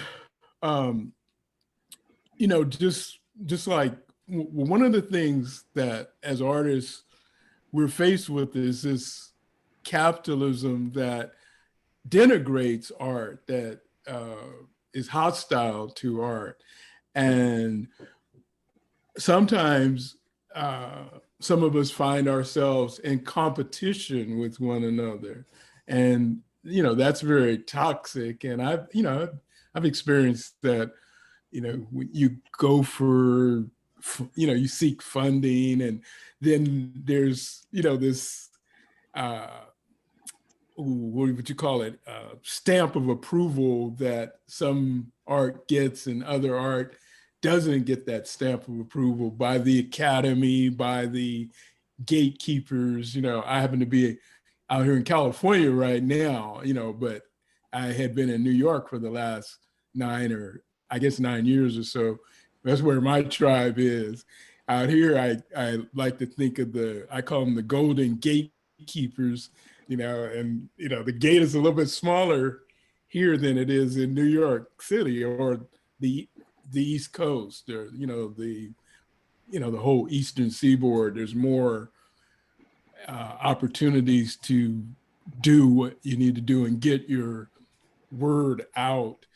And so I think, in this country, unlike, say, some of the European countries where the arts are funded, there's and even well, let me share this little quick anecdote.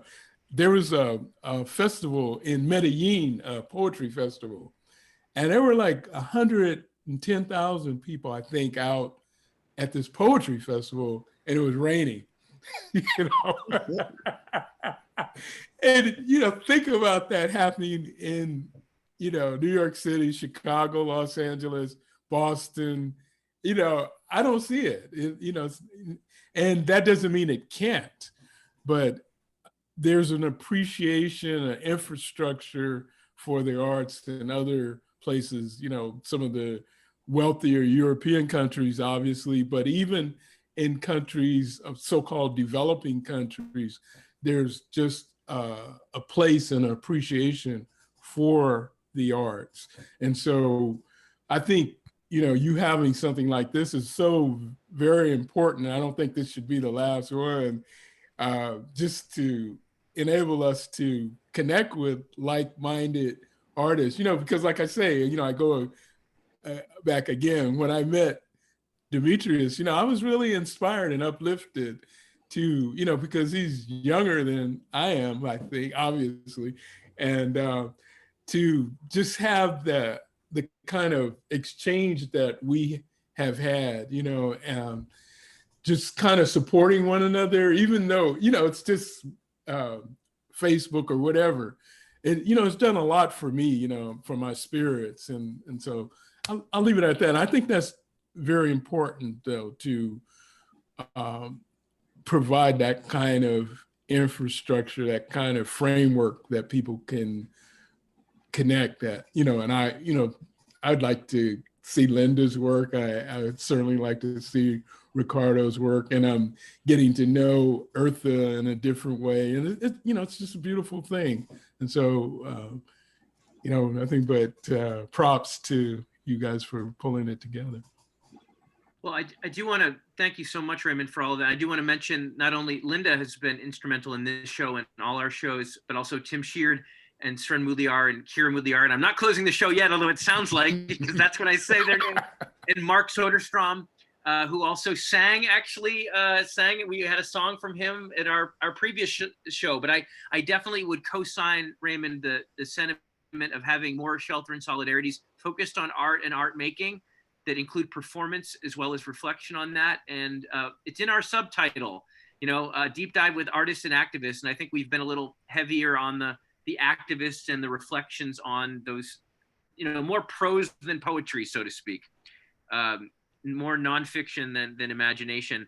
And I think we should work on that as we head towards 2021. I would love us to feature you all and your colleagues and comrades and culture workers to center you even more. And if you do have artistic folks, we'd love to be in touch with them.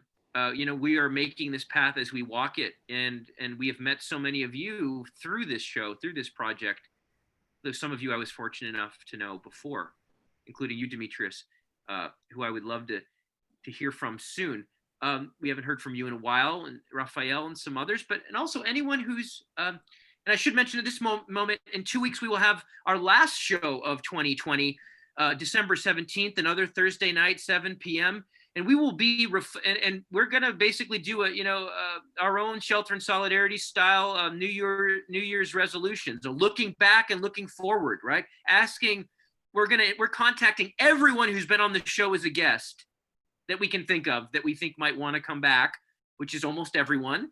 And we're inviting them to come back and share a few words about the year past and what they hope for and think about in terms of challenges or opportunities in the day ahead. And consider yourselves all invited to that expanded roundtable as we'll close out 2020 for reals on December 17th. And I would love to hear your work again there. Comments, questions, people? Bye-bye, Tracy. Tracy has to run. Thank you for being here, Tracy, and sharing your work. It's great to hear your voice. Demetrius, I'm going to ask you to say something or read a poem. It's up to you. I'd love to hear your reflective comments. Sure. Said, or I'd love to hear what you've written. Let's go another round, whatever you want.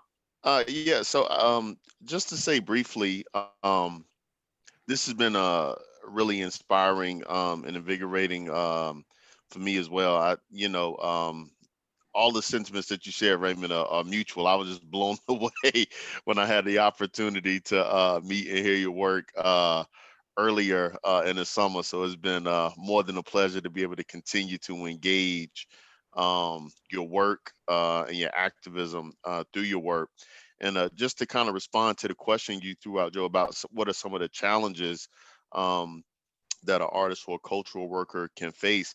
And I think something that Linda said is really real to me. There's been times where just the pressures of surviving, having to go to work, trying to keep the lights on, mouths fed, just these day-to-day things that we're compelled to do for our own existence under capitalism can really make it difficult to create. And I know there's been times where those pressures have been intense for me, and it's difficult to find the inspiration to try to write or create, when you're just elbow deep in the grind. But something that Ricardo said that really struck out is like organizing and activism is you do it to get better.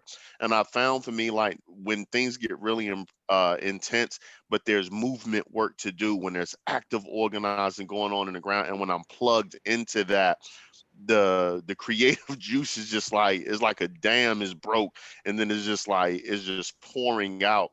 So when he said that, that's really true for me, that activism itself is a way to get better, like just being shoulder to shoulder with comrades in the struggle, working through things, having that community of folks that are actively engaged helps trigger the creative process and juices for me. So it's kind of a dialectical thing. Like the pressures can push you into those spaces, and then once you're into those spaces, the creativity flows out of that. So it's definitely a challenge, but I think that challenge often helps birth a lot of that creativity. And I think Eartha was speaking to that point earlier, the cries, the pressures, and then how the art stems from that. And I just really appreciated her saying that. So I think in many ways, a lot of the artists have been commenting on, those set of challenges throughout the night. So I appreciated folks saying that. And I do have another piece that I can share. It's a shorter piece. And similar to the first piece, one thing that I've been has been heavy on my heart while recently is just schools, teachers in this type of environment. I have a daughter who's just turned 13 a couple weeks ago. And so while I'm attempting to work from home, she's going to school in a virtual remote environment, and just observing that and the struggles that the teachers are going through trying to, reach the students and it's really just been something on my mind lately. So this is a piece that I'll share, and then I'll cede my time for the evening. Teacher, can you help me with Common Core? I know 2 + 2 is 4, but when rent is $625 and the utilities cost another $113, and my mama's hours got cut to 20 and she only makes $8.15 per hour before taxes. I don't think this math is adding up. Why is there always so much subtraction? Why can't she ever pay a whole bill? The first and 15th are filled with so many fractions. Teacher, why must your check be divided to pay for school supplies that the school never supplied? When it comes to our district, how come funding never gets multiplied? Remember last year when you and Miss Hyde said y'all were marching for us and wearing red for Ed? Is that kind of like what my aunt did when she said that she was marching for Breonna Taylor when those cops shot her in bed? Teacher, I think I'm confused and need a review of economics and civics. Is it kids in cages or single moms making poverty wages, anxiously waiting on paltry stimulus checks that are gridlocked like knees on George Floyd's neck? Is this really the land of the free and the home of the brave, where food deserts are rampant for descendants of slaves? Hungry and homeless children packed tightly in Title I buildings with metal detectors and SROs on each hall, failing HVAC systems and toilet paper every other stall. Miss Jones, I know I ain't passed last year's EOG test, but that don't mean that I'm stupid and belong in ISS. I appreciate you saying that to Principal Smith. You stood up for me. I ain't mean to fail that standardized test. I didn't mean to get you fired. I really tried my best. Teacher, what's the substance of the American dream? Is it universal health care? Is it finally winning the fight for 15? Will we put an end to gentrification and stop deportations? Can we get rid of college tuition and abolish prisons, terminate student loans and evictions?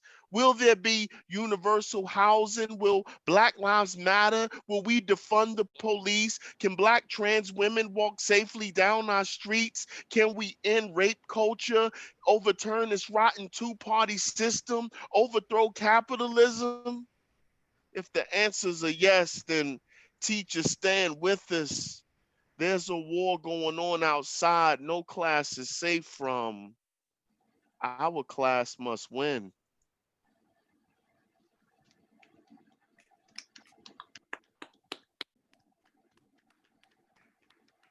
Demetrius, oh, math. That's the new math right there. That's the new old math. Bringing back classic math in a new way. Demetrius Noble, folks. Coming soon to a Zoom near you, I hope. All right, so we're actually just about 9 o'clock, which is 2 hours, which is longer than we usually go. Shall we wrap it up, folks? Or does anyone have a closing pressing word that's bubbling up and needs to be shared? Producers are saying we should wrap it up, and I'll thank the sponsors. I don't want this night to end, but but it will. Time moves on whether we want it to or not. I want to thank you all for being here tonight, amidst all the other things you're doing and the demands on your time, from the home to the work to the street. I want to thank co-producer and co-host tonight, Linda Liu, co-producers Tim Sheard, Mark Soderstrom, Kira Mudliar, Seren Mudliar. I want to thank our co-sponsors, which include the journal, the peer-edited journal, Socialism and Democracy, a research journal for social justice activism and revolutionary thought. Hardball Press, a publisher of working class stories, Encuentro Cinco, known as E5, affectionately E5, a hub for organizing in downtown Boston, Community Church of Boston as well. And I want to thank our guests, Demetrius and Eartha and Rafael and Raymond Nat Turner and Ricardo Levins Morales, as well as Tim and Tracy and the Pandemics for their recorded song. Thank you all. If I've left anyone out, it's because I taught 4 classes today before coming to this. but somehow you've rejuvenated me. And I hope if you're listening and watching and this show has rejuvenated you, please do like us on Facebook and follow us on YouTube and tell your friends. We have no corporate sponsors. We have no money to do our walking and talking for us. We are you, you are us. Shelter and Solidarity. Come back in 2 weeks and join us as we reflect on the year behind us and the year ahead. We would love to hear you, maybe even some more poetry and song on that day, as well as your reflections on that said theme. Shelterandsolidarity.org. You can find out we have over about 35 episodes we've done now. So if you've only caught a couple, you got some catching up to do. And we hope that something we've done will inspire something in you.